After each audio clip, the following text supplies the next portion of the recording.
নাগরিকের সরকার গঠন হওয়া পর্যন্ত আমাদের সংগ্রামী বন্ধুগণ, আজ আমাদের এই ঢাকা যে এক দফা দাবি ছিল, সেই এক দফা হচ্ছে স্বৈরাচারী শেখ হাসিনার পদত্যাগ, পতন এবং ফ্যাসিবাদী ব্যবস্থার বিলোপ।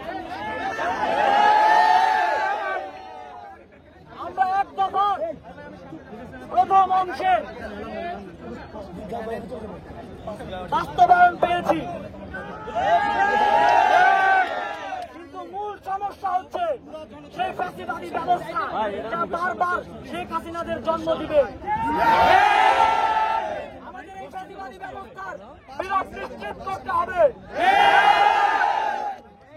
শেখ হাসিনা আগরতলায় পালিয়ে গেছে, ক্ষমতা রাষ্ট্রপতির কাছে হস্তান্তর করে, কিন্তু যে ক্যাবিনেট, যে সংসদ তা কিন্তু বলবৎ আছে। সেই ক্যাবিনেটের প্রধানমন্ত্রী নাকি হবেন স্পিকার। আমরা শেখ হাসিনাকে সার্ভ করে শেখ হাসিনার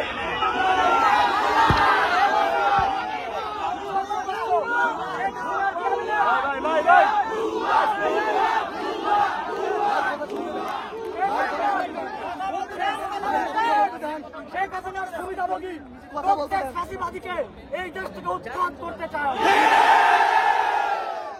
যতদিন না শেখ হাসিনার সাথে সম্পর্কিত ফ্যাসিবাদের সাথে জড়িত কেউ এই সংসদে ওই গণভবনে থাকবে, ততদিন আমাদের লড়াই চলমান থাকবে।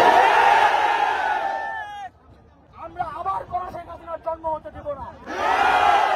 আপনারা কি দেবেন? আপনারা কি রাজপথ ছাড়বেন? চূড়ান্ত বিজয় কি অর্জিত হবে?